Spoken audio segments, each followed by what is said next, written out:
Olá pessoal, tudo bom? Eu sou André Borges, advogado trabalhista, e o nosso tema hoje é: eu tenho direito ao adicional de periculosidade? Bom, em primeiro lugar, o que é o adicional de periculosidade? Ele é um valor pago àqueles trabalhadores que estão expostos a um risco elevado de morte. E não é só de morte, mas também de lesões à integridade física. E esse adicional ele é de 30% sobre o salário base. Então não é sobre o salário mínimo como acontece com o adicional de insalubridade, é sobre o salário base. A gente pode dar um exemplo aí de um trabalhador que ganha R$2.000 e o adicional dele vai ser de R$600. Bom, e quais são as atividades perigosas? Quem prevê isso, pessoal, é o artigo 193 da CLT. No total são 6 hipóteses. Esse artigo tem 5 hipóteses e nós temos uma outra hipótese que é por portaria do Ministério do Trabalho. A primeira hipótese são os explosivos, quem trabalha com explosivos. A segunda hipótese é quem trabalha com substâncias inflamáveis. A terceira hipótese é quem trabalha com energia elétrica. A quarta hipótese é quem trabalha com segurança pessoal ou patrimonial.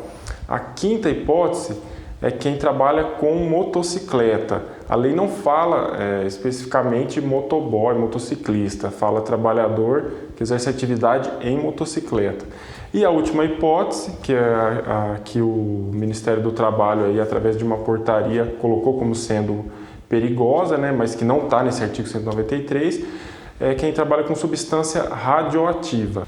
Começando pelos explosivos, a gente pode mencionar aí o trabalhador que realiza o armazenamento de explosivos, ou então o transporte de explosivos, ou a detonação, ou mesmo a verificação de explosivos que falharam na hora de detonar. Então essas pessoas vão ter direito ao adicional de periculosidade. Além disso, é importante a gente mencionar que, tratando-se de armazenamento, o Ministério do Trabalho, através da portaria, prevê o que a gente chama de área de risco. Essa área de risco, o tamanho dela vai variar conforme o tipo do explosivo e a quantidade. Então, como exemplo, a gente pode mencionar aí a pólvora química. Até 4.500 kg de pólvora química, o raio, essa área de risco vai ser de 45 metros. Acima disso, passando disso, a área vai ser já de 90 metros e por aí vai, é proporcional, né? Então, todo mundo que estiver dentro dessa área de risco, mesmo que não trabalhe diretamente com o explosivo, está sujeito aí ao perigo, né? No caso de explosão, a ser atingido. Então, vai ter direito ao adicional. A segunda hipótese, pessoal, que é a dos inflamáveis, a gente pode mencionar aí como exemplo o trabalhador que faz o reabastecimento de aeronaves, o trabalhador que realiza o transporte de combustíveis, né? E também o caso do frentista, né? Assim como no caso dos explosivos, pessoal, aqui nos inflamáveis também tem essa questão de área de risco, né? No caso do frentista, por exemplo, a área de risco é de 7,5 metros a contar da mangueira de combustível. A terceira hipótese, pessoal, que é de energia elétrica, é um tema bem complicado. Eu vou dar um panorama geral para vocês. Como exemplo de trabalhador que vai ter direito ao adicional aí por conta da energia elétrica, a gente pode citar quem trabalha no sistema elétrico de potência, né? Que envolve aí a geração, a transmissão e a distribuição de energia elétrica. Além disso, a gente também pode mencionar quem trabalha aí com alta tensão. O que é alta tensão? É acima de 1.000 volts para corrente alternada e acima de 1.500 volts para corrente contínua. Além disso, pessoal, até quem trabalha com baixa tensão pode ter direito ao adicional de periculosidade se a empresa não observar aí as normas de segurança, né? E o que é baixa tensão? Ela vai de 50 volts até 1.000 volts no caso de corrente alternada e de 120 até 1.500 volts no caso de corrente contínua. Em relação à quarta hipótese, pessoal, que é a de segurança patrimonial ou pessoal, a gente pode mencionar aí como exemplo quem faz o transporte de valores, quem realiza escolta armada, quem faz vigilância patrimonial. E aqui é importante a gente fazer uma distinção, né, entre o vigilante e o vigia. O vigilante, pessoal, É uma profissão que a pessoa tem que ter um treinamento específico, né, por uma empresa autorizada pela Polícia Federal, e a pessoa vai ter o porte de arma, né, vai trabalhar com arma.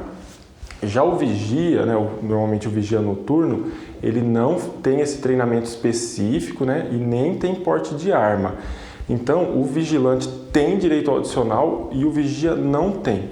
Em relação à quinta hipótese, pessoal, que é o trabalhador que exerce atividade em motocicleta, a questão do motoboy, do motociclista, é meio óbvia, né? Que ele vai ter direito ao adicional de periculosidade porque ele está aí o tempo todo indo para lá, indo para cá, do trânsito, aí, principalmente das grandes metrópoles, e está sujeito a sofrer um acidente, né, de trânsito. Agora, o que é importante a gente dizer é quem não tem direito ao adicional de periculosidade em razão da motocicleta e as situações que geram dúvidas, né? Em primeiro lugar, é importante a gente dizer que não vai ter direito ao adicional quem utiliza a moto só para ir e voltar do trabalho. Em segundo lugar, também não vai ter direito ao adicional quem utiliza a moto dentro de áreas privadas, né? Em terceiro lugar, não vai ter direito ao adicional quem utiliza a moto durante o trabalho, mas num tempo reduzido, né? Então, se ele utiliza de forma habitual, mas o tempo é muito reduzido, não vai ter direito ao adicional. Ou também, no caso dele utilizar de forma eventual. Em relação à sexta hipótese, pessoal, que são as substâncias radioativas, até 1987 elas davam o direito ao adicional de insalubridade. E aí, nesse ano, que foi que aconteceu aquele acidente radioativo em Goiânia, né, do Césio 137, aí quem trabalha com substância radioativa passou a ter direito ao adicional de periculosidade. Bom, feita a análise aí dessas 6 hipóteses, o que também é importante a gente ressaltar aqui é que o trabalhador não pode cumular o adicional de periculosidade com o adicional de insalubridade, né? Se ele tiver aí exposto a uma situação perigosa, né, uma atividade perigosa, e também tenha contato com um elemento químico, né, por exemplo, que daria direito ao adicional de insalubridade. Nesse caso, ele vai ter que escolher entre um dos dois. Lógico que ele vai querer escolher o de maior valor. Bom, é isso, pessoal. Se você gostou desse vídeo, deixa o seu like, se inscreve no nosso canal para você ficar por dentro das questões trabalhistas. Abraço, até a próxima.